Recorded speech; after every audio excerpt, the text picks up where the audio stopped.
Hello guys, welcome back to my channel Learn with Alka. I am Alka Yadav and my TGT Natural Science score is 143.77. So आज के हम इस lecture में पढ़ने वाले हैं improvement in crop production. So let's start our topic. So before starting our topic, we should know the basics of crop. Crop, what is crop? देखो, जब किसी भी प्लांट को आप लार्ज स्केल पे कल्टीवेट करते हो, ठीक है, लार्ज स्केल पे उसको उगा रहे हो, then it is known as crop. For examples, cereals, vegetables, fruits, these are all crop जिनको हम लार्ज स्केल में उगा रहे हैं एंड कमर्शियली फिर हम उनको सेल करते हैं. ठीक है, we have types of crop. Two types of crops are there, kharif crop and the rabi crop.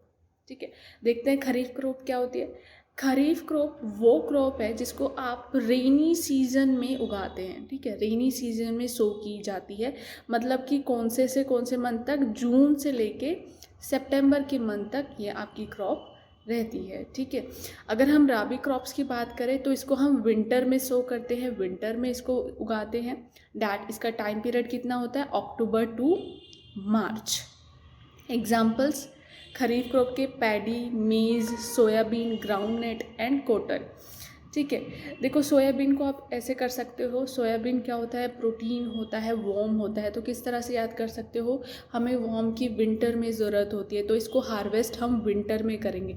तो खरीफ क्रॉप को सो करेंगे रेनी सीजन में, हार्वेस्ट करेंगे विंटर्स में. अगर राबी क्रॉप्स की बात करें तो उनको सो करेंगे विंटर्स में और उनको हार्वेस्ट करेंगे during the summers, that is in March. Rabi crops के एग्जाम्पल देखो, wheat, gram, pea, mustard, litchi, these are the examples of rabi crops. Now अब देखो, जो एग्रीकल्चर किया जाता है, एग्रीकल्चर फील्ड्स को तैयार किया जाता है before sowing crop on them. ठीक है, पहले एग्रीकल्चर करने के लिए, क्रॉप्स उगाने के लिए सॉइल को तैयार किया जाता है. So there are some steps जिसको हम फार्मर फॉलो करता है टू ग्रो द क्रॉप, ताकि उसकी क्रॉप अच्छी हो. अब देखो, फार्मर्स किसी भी क्रॉप को उगाने के लिए सबसे पहले क्या करता है, अपनी लैंड को प्रिपेयर करता है. ठीक है, उसमें कोई स्टोन्स ना हो, लम्प्स ना हो, प्रॉपर एयरेशन हो. तो सबसे पहले वो क्या करेगा, सॉइल का प्रिपरेशन करेगा. After the preparation of soil, soil तैयार हो गई है तो उसको क्या करेगा, सो करेगा. सो करेगा मतलब बीज डालेगा. ठीक है, नेक्स्ट इज़ आफ्टर सोइंग, जो भी क्रॉप हम उगा रहे हैं तो उसमें क्या करेंगे, मैन्योर एंड फर्टिलाइजर्स ऐड करेंगे.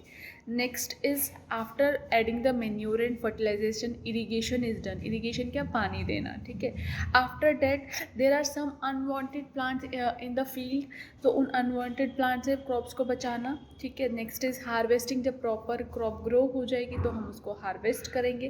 देन आफ्टर हार्वेस्टिंग हमें प्रॉपरली उसको स्टोर करना है ताकि उसमें पेस्ट वगैरह ना हो. ठीक है, सो अब ईच प्रैक्टिस को हम थोड़ा डिटेल में देखते हैं. क्या टूल्स यूज़ किए जाते हैं, कौन सा फर्टिलाइजर्स यूज़ किया जाता है, व्हाट आर दोज, इनको हम थोड़ा डिटेल में पढ़ेंगे. ठीक है, तो पहला स्टेप था प्रिपरेशन ऑफ सॉइल. क्यों की जाती है प्रिपरेशन ऑफ सॉइल. आप देखो, जब सॉइल को प्रिपेयर किया जाता है, क्यों किया जाता है, ताकि जो रूट्स है, ठीक है, जो रूट्स है प्लांट की, क्रॉप की, वो डीप इनसाइड द सॉइल जा सके. ठीक है, नेक्स्ट रीज़न क्या है, रूट को अलो कर सके. अगर देखो एयरेशन नहीं होगा तो रूट ब्रीद नहीं कर पाएगी अच्छे से. सो रूट्स अच्छे से ब्रीद कर पाए, इसलिए क्या किया जाता है, प्रिपेयर किया जाता है, उसकी टिलिंग की जाती है. नेक्स्ट इज, जब हम सॉइल को प्रिपेयर कर रहे हैं, टिलिंग कर रहे हैं, तो उसमें अर्थवॉर्म और माइक्रोब्स इजीली ग्रो करते हैं, जो हमारे क्रॉप्स को नाइट्रोजन फिक्सेशन में मदद करता है. नाइट्रोजन फिक्स होगा और क्रॉप को नाइट्रोजन की रिक्वायरमेंट होती है. सो अर्थवॉर्म को हम फार्मर्स फ्रेंड भी कहते हैं. क्यों कहते हैं फार्मर्स फ्रेंड्स, क्योंकि ये सॉइल को लूजन करता है एंड इसमें ह्यूमस ऐड करता है. प्लस जो डेड प्लांट और एनिमल है उनको डीकम्पोज करता है. जब वो डीकम्पोज हो जाते हैं, ऑटोमेटिकली जो उनके न्यूट्रिएंट्स है वो सॉइल में जाएंगे and through soil they will be taken up by the plant उसको ले लेंगे. ठीक है, नेक्स्ट, क्यों किया जाता है प्रिपेयर सॉइल, ताकि प्लांट इजीली एफिशिएंटली न्यूट्रिएंट्स को जो सॉइल में प्रेजेंट है उनको यूज़ कर सके. अब देखो प्रिपेयर कैसे किया जाता है, व्हाट आर द उस मेथड. क्यों किया जाता है ये हमने पढ़ लिया. क्यों किया जाता है, ताकि रूट्स डीपली पेनिट्रेट कर जाए, मतलब डीप इनसाइड द रूट जा सके सॉइल के. नेक्स्ट इज रूट्स ब्रीथ कर सके. ठीक है, that is very important. Third is earthworm and microbes grow कर सके, जो कि नाइट्रोजन प्रोवाइड करते हैं प्लांट्स को, जो nitrogen is very essential nutrient. Next is plant अपने न्यूट्रिएंट्स को एफिशिएंटली जो सॉइल में प्रेजेंट है उनको यूज़ कर सके। So these are the reason why soil is prepared. Next is tilling and ploughing. ठीक है, सॉइल को प्रिपेयर कैसे करते हैं वो मेथड देखे हैं हमने। ठीक है, टिलिंग एंड प्लफिंग। ठीक है, टिलिंग में क्या होता है, सॉइल को क्या किया जाता है, टर्न किया जाता है, टर्न किया जाता है। ठीक है, with the help of a tiller.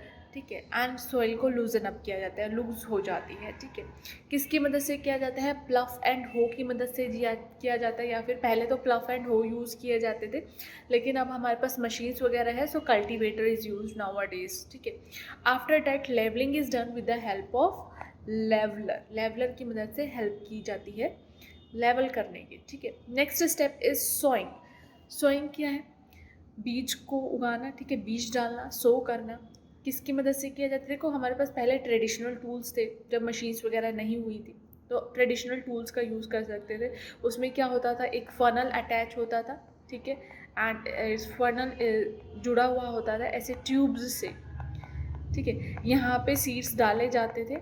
ठीक है, एंड थ्रू द ट्यूब ये evenly and at equidistance ये सीड्स स्प्रेड हो जाते थे। तो पहला टूल ये यूज़ किया जाता था। ठीक है, that was the traditional tool. But आजकल सीड ड्रिल आ चुके हैं जो कि ट्रैक्टर ड्रिवन होते हैं, उसकी मदद से क्या की जाती है, सोइंग की जाती है। Next step is adding manure and fertilisers. ठीक है, अब देखो मैन्योर और फर्टिलाइज़र्स है क्या, मैन्योर और फर्टिलाइज़र्स क्या करते हैं, जो सॉइल में न्यूट्रिशन है, सॉइल का जो फर्टिलिटी है उसको इंक्रीज़ करते हैं by increasing the nutrient in them. ठीक है, लेकिन अगर हम मैन्योर की और फर्टिलाइज़र्स की बात करें, ये दोनों ही सेपरेट चीज़ें हैं। ठीक है, मैन्योर क्या है, एक ऑर्गेनिक सब्सटेंस है जो हमें मिलता है by the decomposition of plant और एनिमल वेस्ट। ध्यान रखना, मैन्योर हमें ऑर्गेनिक है, decomposition of plant and animals की डिकम्पोजिशन से मिलता है। लेकिन अगर हम फर्टिलाइज़र्स की बात करें तो ये क्या है, केमिकल है जो कि फैक्ट्रीज़ में प्रोड्यूस किया गया है। और ये फर्टिलाइज़र्स किस में रिच होते हैं, 3 most important elements, that is NPK। NPK stands for N for nitrogen, P for phosphorus and K for potassium। ठीक है, मैं यहाँ लिख भी देती हूँ, नोट कर लेना। N for nitrogen, P for phosphorus and K for potassium. ठीक है, ये फर्टिलाइजर्स इनमें रिच होते हैं because these are the 3 main element that is needed by the plant for proper growth and proper cultivation. Okay, अब देखो fertilisers हम use तो कर रहे हैं, दीज आर केमिकल्स, बट हमेशा ही जो फर्टिलाइजर्स होते हैं वो यूज़फुल नहीं होते। They have disadvantages as well because these are the chemicals. ठीक है, तो ये सॉइल को जब हम ज़्यादा फर्टिलाइजर्स यूज़ करते हैं तो ये सॉइल को लेस फर्टाइल बना देता है। दूसरा, वाटर पॉल्यूशन कॉज करता है। वाटर पॉल्यूशन कैसे कॉज करेगा, बारिश आई, ठीक है, बारिश में क्या हुआ, जब बारिश का पानी रन ऑफ करेगा ओवर द फील्ड, ठीक है, तो वो रिवर में जाएगा। तो जब वो over the field run of कर रहा है तो ये फर्टिलाइजर्स, ये केमिकल्स क्या हो रहे हैं, मिक्स हो रहे हैं पानी में। ठीक है, पानी में मिक्स हो रहा है, यही पानी रिवर्स वगैरह में जा रहा है। So this is how it causes water pollution. Next method एक क्रॉप, जैसे सॉइल लेस फर्टाइल हो जाती है तो उसको अब प्रिपेयर कैसे करें, उसको हटाए कैसे, उसको फर्टाइल कैसे बनाए। So one of the method is crop rotation. It is very important. ठीक है, डिफरेंट क्रॉप्स को उगाना ऑल्टरनेटिवली, जैसे कि एक सीज़न में एक क्रॉप उगाया, दूसरे सीज़न में दूसरा क्रॉप उगाया। ठीक है, तो इसको हम क्या कहते हैं, क्रॉप रोटेशन कहते हैं। ठीक है, जैसे कि एग्जाम्पल दिया हुआ है, growing legumes in one season. एक सीज़न में लेग्यूम्स को ग्रो करेंगे। लेग्यूम्स क्या करते हैं, नाइट्रोजन फिक्स करते हैं। They have the nodules in their roots, जिसकी वजह से नाइट्रोजन कंटेंट बहुत ज़्यादा इजीली अवेलेबल होता है by the presence of the legumes which carry the bacteria. Bacteria present होता है उनके लेग्यूम्स में। ठीक है, और अनदर सीजन में वीट इन अनदर सीजन। ठीक है, तो इस तरह से क्या होता है, फर्टिलिटी इंक्रीज हो जाती है क्रॉप की, फील्ड की, सॉरी। ठीक है, तो अब देखो जो लेग्यूम्स होते हैं उसके पास एक बैक्टीरिया होता है जो नाइट्रोजन का फिक्सेशन करता है। उस बैक्टीरिया का नाम क्या है, rhizobium is the name of that bacteria. What is the name, rhizobium is the name of bacteria. Okay, manure की मैं एग्जांपल आपको बताया नहीं, compost example manure, vermi compost, ठीक है। कंपोस्ट क्या होगा, जो आपके प्लांट्स के डेड रिमेन्स वगैरह है, ठीक है, उसको डीकम्पोज करके जो मैन्योर बना है उसको हम कंपोस्ट कहेंगे, vermicompost. When decomposition is done by the vermi form bacterias और the earthworms, that is known as vermicompost. Next is green manure. What is green manure? जो आपके फील्ड्स में वीड्स होती है या फिर आपके जो भी अनवांटेड प्लांट्स है, या फिर आप कह सकते हो जो प्लांट नहीं नीड है, तो उनकी मल्चिंग की जाती है। मल्चिंग की जाती है तो उससे क्या बनता है? ग्रीन मैन्योर बनता है, ठीक है। Next is what are the advantages of manure? Manure के देखो हमेशा आपको एडवांटेजेस देखने को मिलेंगे, डिसएडवांटेजेस इतने नहीं है as compare to fertiliser. Fertiliser एक केमिकल है इसलिए उसके डिसएडवांटेजेस है। एडवांटेजेस ऑफ मैन्योर देखते तो क्या करते हैं, ये वाटर होल्डिंग कैपेसिटी इंक्रीज कर देते हैं सॉइल की, सॉइल को पोरस बना देते हैं एक्सचेंज ऑफ गैसेस के लिए, इजीली एक्सचेंज ऑफ गैसेस हो पाता है। Next is increase number of friendly microbe, जो कल्टीवेशन के लिए जो क्रॉप को ग्रो करने में हेल्पफुल होते हैं माइक्रोब्स, उनको ग्रो करने में मदद करते हैं और सॉइल का टेक्सचर भी इम्प्रूव करते हैं। Next step is irrigation. Irrigation क्या होता है? Supply of water to crops at in regular interval. अब देखो वाटर की रिक्वायरमेंट सभी को है, ठीक है, क्रॉप्स को भी है, तो रेगुलर इंटरवल पे क्रॉप्स को पानी प्रोवाइड करना इज इरिगेशन। पहले के टाइम में ट्रेडिशनल मेथड में इरिगेशन कैसे किया जाता था? विद द हेल्प ऑफ मोट, चेन पम्प, देखली एंड रेहेड। ये सब ट्रेडिशनल मेथड थे, ठीक है। Next is modern method. Modern method में आपका स्प्रिंकलर सिस्टम होता है। स्प्रिंकलर आपने देखूंगा फाउंटेन जैसे स्प्रिंकलर्स चलते रहते हैं क्रॉप फील्ड में। Next is drip irrigation. Drip irrigation में क्या किया जाता है? एक पाइप भी पूरे स्प्रेड की जाती है, बिछा दी जाती है, जो क्रॉप की रूट तक जाती है, इस तरह से, ठीक है। सो ड्रिप बाय ड्रिप ये पानी क्रॉप की रूट तक पहुँचा दिया जाता है by the drip irrigation. Pipe पूरी फील्ड में बिछा दी जाती है, ठीक है। Next is wells. वेल्स दो टाइप के होते हैं, tubewell and the dug well, ठीक है। ट्यूबवेल जो होता है उसमें क्या होता है, वेल डग किया जाता है और उसमें ही ग्राउंड वाटर जो होता है वो प्रेजेंट होता है। डग वेल में क्या किया जाता है एक वेल डग करके और उसके अंदर पानी फिल किया जाता है, ठीक है। नेचुरली उसके अंदर पानी प्रेजेंट नहीं होता, that is the dug well. Another method of irrigation canals का यूज़ किया जाता है, रिवर लिफ्ट सिस्टम का एंड टैंक्स का यूज़ किया जाता है। Next is after irrigation weeds भी होंगी फील्ड में, तो प्रोटेक्शन फ्रॉम वीड्स। वीड्स क्या होती हैं? Unwanted plant. Some of the examples of unwanted plant is xanthium, जिसको हम हिंदी में गोखरू कहते हैं। ये इंपॉर्टेंट है, इनके scientific name, these are the scientific name हमेशा अंडरलाइन होने चाहिए, और these are the Hindi name, common name, ये आपको याद होना चाहिए। नेक्स्ट इज पार्थीनियम, जिसको हम गाजर घास कहते हैं। नेक्स्ट इज सिप्रेनियम रोटंडस, जिसको हम मोठा कहते हैं, ओके। वीडीसाइड्स, आप देखो वीड्स को हटाने के लिए, वीड्स को रिमूव करने के लिए हमें वीडीसाइड्स की ज़रूरत पड़ती है। Cides means to remove, to kill, ठीक है। तो वीडीसाइड्स का यूज़ किया जाता है। These are the chemicals to control the weed. After protection from the waste crop is finally grown and finally harvesting का मतलब क्या होता है? cutting of the crop when it is mature। जब वो crop properly grow हो गई है तो हम उसको क्या करते हैं? काट देते हैं, ठीक है। किससे काटेंगे? By the use of sickle. पहले तो सिकल ही यूज़ किया जाता था, मैनुअली कट की जाती थी crop, but nowadays we have the machines and it is known as harvester, जिसकी मदद से हम क्या करते हैं? हार्वेस्टिंग करते हैं। आफ्टर हार्वेस्टिंग क्या? अब देखो क्रॉप को काटना ही मेन स्टेप नहीं होता, फाइनल स्टेप नहीं होता, उसके बाद भी क्रॉप को प्रोसेस किया जाता है, जैसे कि थ्रेशिंग। थ्रेशिंग में क्या किया जाता है? सीड को सेपरेट किया जाता है फ्रॉम द शाफ। शाफ मतलब छिलका, सीड को सेपरेट किया जाएगा उसके छिलके से, ठीक है। देखो एक मशीन है कंबाइन, ठीक है। इसमें ये क्या होता है? कंबाइन इसको क्यों बोलते हैं? क्योंकि इसके अंदर हार्वेस्टर और थ्रेशिंग एक ही मशीन से किया जाता है, तो उससे हमने कंबाइन बोल दिया है। Next is winnowing. विनोइंग क्या होता है? मैनुअली क्या करना? सेपरेट करना चाफ को फ्रॉम द सीड्स। विनोइंग में क्या किया जाता है? हवा की तरफ एक पूरा छाछ लिया जाता है और ऊपर से गिराए जाते हैं क्रॉप को, ठीक है, in the direction of wind की डायरेक्शन में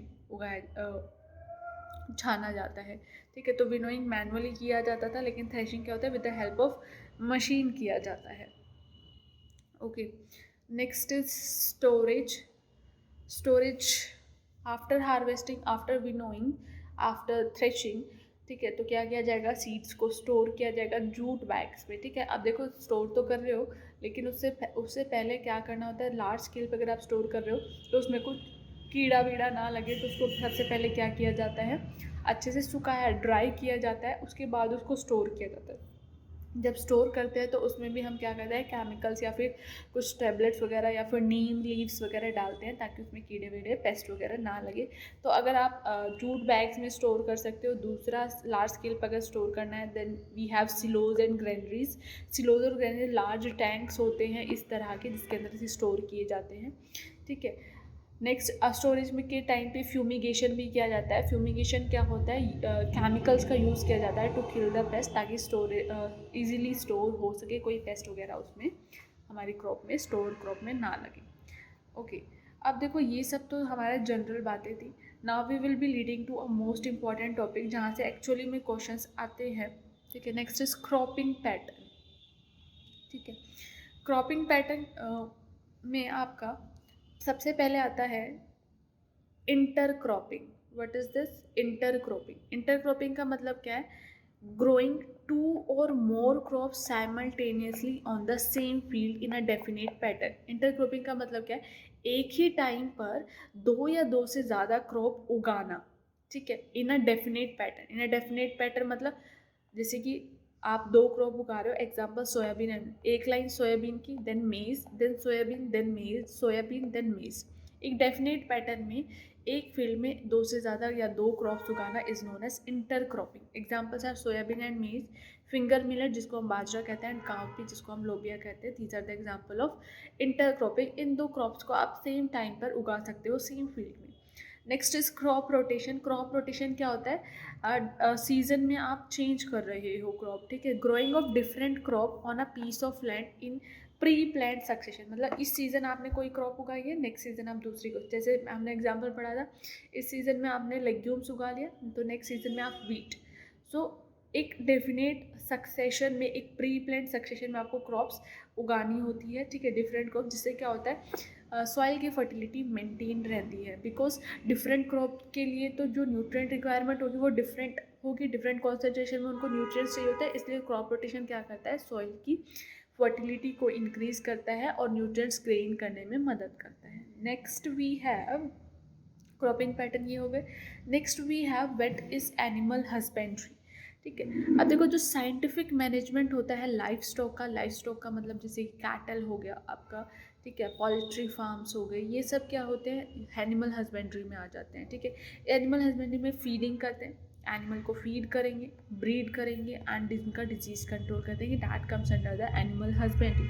तो सबसे पहले हम एनिमल हस्बेंड्री में कैटल फार्मिंग देखेंगे, ठीक है. तो कैटल की जो फार्मिंग की जाती है, या फिर जो कैटल को हम पालते हैं या फिर गांव में लोग पालते हैं, वो क्यों करते हैं, it is done for only two purpose. उनसे एक तो हमें मिल्क मिलता है, दूसरा फॉर द ड्रॉट लेबर, खेतों में उनका इस्तेमाल किया जाता है, ठीक है. इंडियन कैटल की जो स्पीशीज़ है वो टू स्पीशीज़ से बिलोंग करता है, that is Bos indicus and Bos bubalis. Bos indicus scientific name है किसका, काऊ का साइंटिफिक नेम है. ओके, अगर हम बात करें बॉस ब्यूबलिस, ये बफेलो का साइंटिफिक नेम है. तो cattle are of two species, cow and the buffalo. Cow का scientific name is Bos indicus, ध्यान रखना, एंड बफेलो का scientific name is Bos bubalis, ठीक है. अब देखो जो मिल्क प्रोड्यूसिंग फीमेल होती है, चाहे हम कैटल की बात करें या बफेलोज की बात करें, तो उन जो मिल्क देती हैं उनको हम मिल्च एनिमल कहते हैं या फिर डेयरी एनिमल्स कहते हैं. और जो कैटल्स लेबर के लिए एग्रीकल्चर फील्ड्स वगैरह में यूज़ की जाती हैं उनको हम ड्रॉट एनिमल्स कहते हैं. ध्यान रखना ये बात. अगर हम बात करें ब्रीड्स की, तो एक हमारी कंट्री में, इंडिया में, we have exotic breed, foreign breed and local breed. तो some of the examples of foreign या फिर फॉरेन ब्रीड को ही हम एक्जोटिक ब्रीड कहते हैं. जर्सी एंड ब्राउन सीज, ये फॉरेन ब्रीड्स हैं. इंडिया की कौन सी लोकल ब्रीड कौन कौन सी है, रेड सिंधी एंड साहीवाल. सो ये नाम ज़रूर याद रखना है, यहाँ से क्वेश्चन आ सकता है कि which of the following is a local breed या फिर foreign breed. Next we have poultry farming, ठीक है. पोल्ट्री फार्मिंग में क्या किया जाता है, it is undertaken to raise the domestic fowl for egg and chicken. तो डोमेस्टिक फाउल रेज किया जाता है, डोमेस्टिक फाउल को फॉर द एग्स, ठीक है, उनसे एग्स लेने के लिए, या फिर चिकन या मीट पर्पस के लिए, ठीक है। तो जो एग्स देते हैं, ठीक है, जो पोल्ट्री फार्मिंग एग्स देते हैं, जो फाउल एग्स देते हैं, उनको हम क्या बोलते हैं, लेयर्स कहते हैं। और जो मीट पर्पस के लिए यूज़ किए जाते हैं उनको हम ब्रॉयलर्स कहते हैं। ध्यान रखना, ज़रूर ज़रूर ध्यान रखना, ठीक है। जो एग्स के लिए यूज़ किए जाते हैं that are the layers, and जो मीट पर्पस के लिए यूज़ किए जाते हैं fowl that are the broilers. Okay,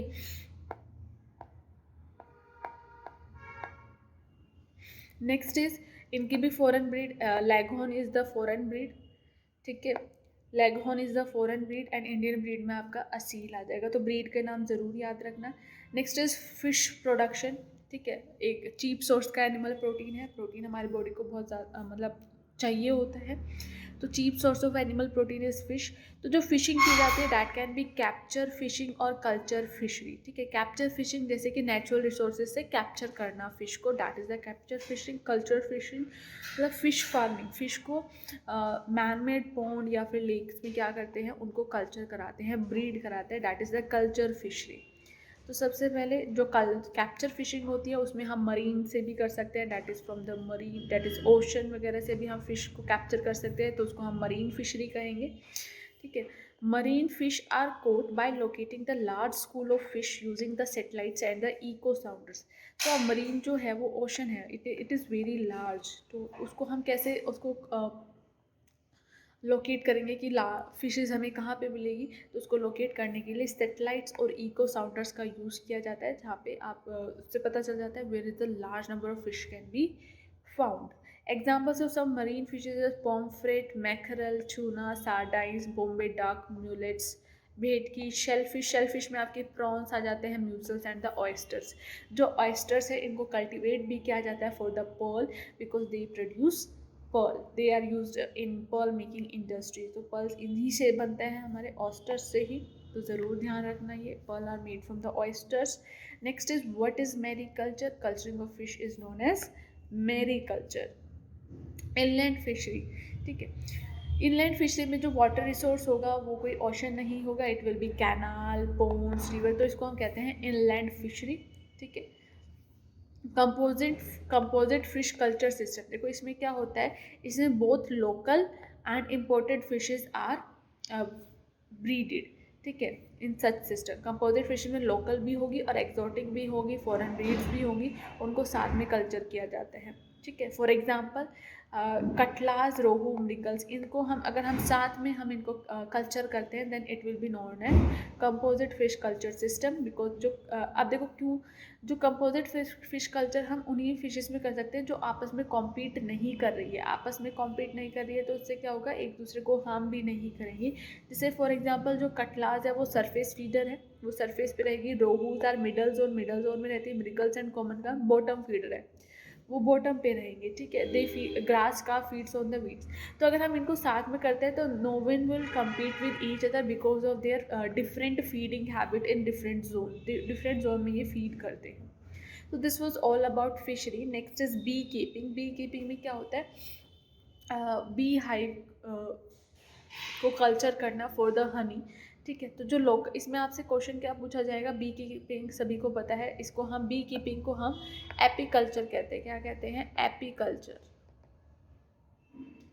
apiculture, bee keeping is known as apiculture. तो बी की जो हमारी लोकल वेराइटी है उनके नाम आपको याद होने चाहिए, that is Apis cerana indica, Indian bee है ये, ठीक है। एपिस डोरसाटा, इसका common name is rock bee. Next is Apis florea, इसका कॉमन नेम है लिटिल बी। नेक्स्ट एक इटालियन बी है, इसको हाँ जनरली इसी को यूज़ किया जाता है because it produce large amount of honey bye collecting it from the flower, that is Apis mellifera. ये हाई क्वांटिटी में हनी प्रोड्यूस करती है, वेरी लार्ज क्वांटिटी में। कमर्शियली इसी बी का यूज़ किया जाता है for the preparation of honey. So Apis mellifera is an Italian bee. So this was all about the crop improvement and agriculture. I hope you liked my lecture. If you have any doubt or any query, you can put it in my comment box. I will answer it there. Thank you so much.